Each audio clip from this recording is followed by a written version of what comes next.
อุ่นเครื่องน้ำบดาหัวหน้าเพิ่นมื้อนี้พี่หัวหน้าใหญ่ได้มาได้ตามสัญญาเด้อเบียร์น้ำเบียร์ยังเบียร์น้ำผองวะเบียร์สู้เนื้อกินเบียร์สู้ ผู้ เนื้ ใด อได้ไหม ฮู้จุบสิกัดแล้วก็มาเด้อโลเคชั่นบ่ฮู้ส่งนะกำลังเอาทาง คนดูสุสับ เสร็จเพิ่นว่า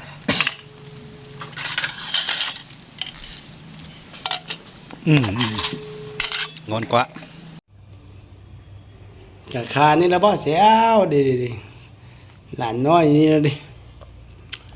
หลานน้อยมานี่เลยสำหรับไปบ่ได้เอ้ยจังหวะน้ำมึงน่าหลานสายน้อยเท่าเสียง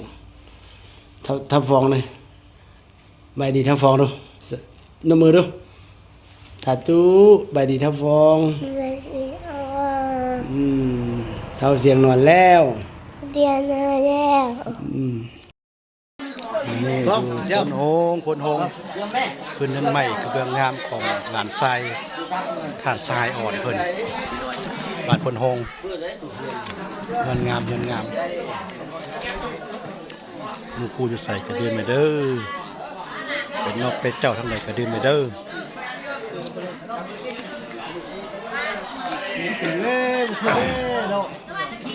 เก็บเงินนำครอบครัวละแสนกีบเพื่อมาจับพาเขาสามัคคีฉะนั้นขอเชิญบรรดาทางบรรดาสหายทั้งหมด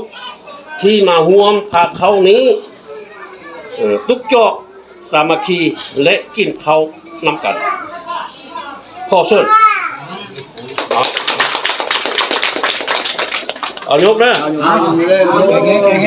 อาเด้อบอกคนแต่เด้อในหลวงนักกินนี้มีความหมายความสำคัญนะถ้าเขามีน้อยแต่มีความหมายสำคัญเพราะในปีนี้เด้อ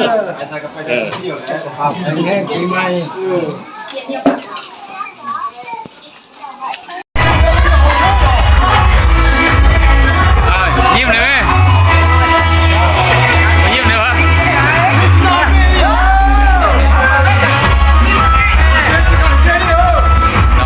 เราเป็นเจ้า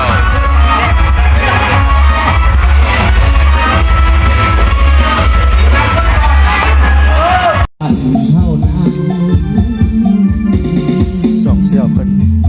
ได้ทีละสองเสี่ยวเนี่ยสองดองสองเสี่ยว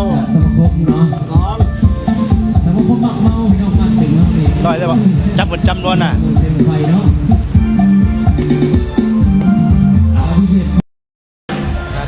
มาเด้อผู้ใดมีบัตรเชิญน่ะมาได้เอามาทาได้กำลังสิลงมือแล้วนี่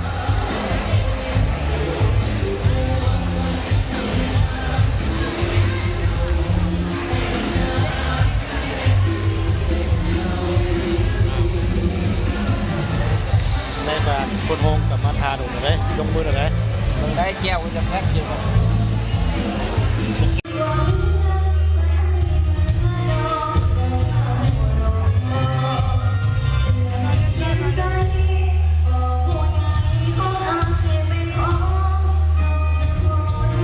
มืออ่อนเย็นเบียร์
ล่างเลยเงิน3 ล้านบาทอันนี้การจัดตั้งบ้านแจ้งสว่างในบ้านบ่แม่นในบ้านแจ้งสว่างมาเป็นสักขีพยานให้เด้อ คนละฝ่ายได้ฝ่ายอีสาน ต่อตู้แม่ตู้ตอนนี้ วะโอ้แม่นแล้ว อันนี้พอล้านแม่ล้านโอ้คนหล่อๆแม่ก็งามเลยถ่ายวิดีโอล้านเลยเงิน3 ล้านบาทนี่การจัดตั้งบ้านแจ้งสว่างในบ้านบ่แม่นในบ้านแจ้งสว่างมาเป็นสักขีพยานให้เด้อต่อตู้แม่ตู้อันนี้พอล้านแม่ล้านโอ้ ให้เจ้าขับไปเดินเด้อส่วนผสมให้คุณนามาเด้อมันเด้อเจ้าขับใหญ่บ่เท่า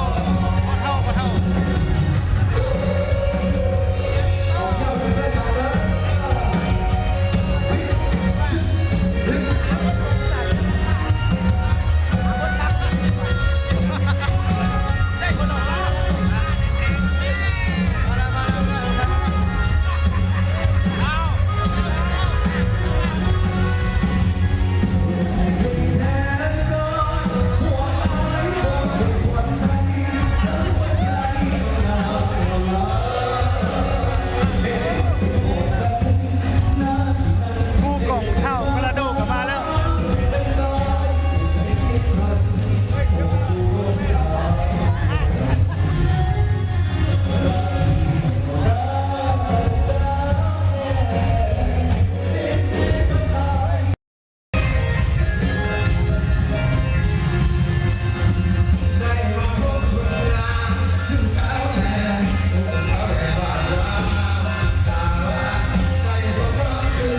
ไปเบิ่งยามเผายามแก่มาเด้อ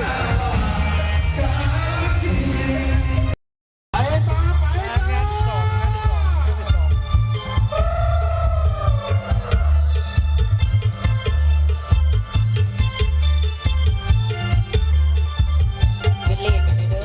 ไม่เคยไม่ เอาเย็นๆเฮ็ดเต้นจังหวะ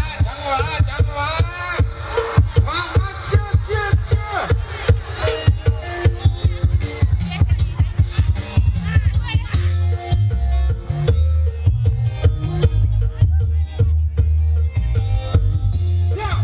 หลานทรายมาเจออาจารย์ตื้อเฮินงานนี้กันที่สองโอ้เด้อรายงานกลุ่มเด้อ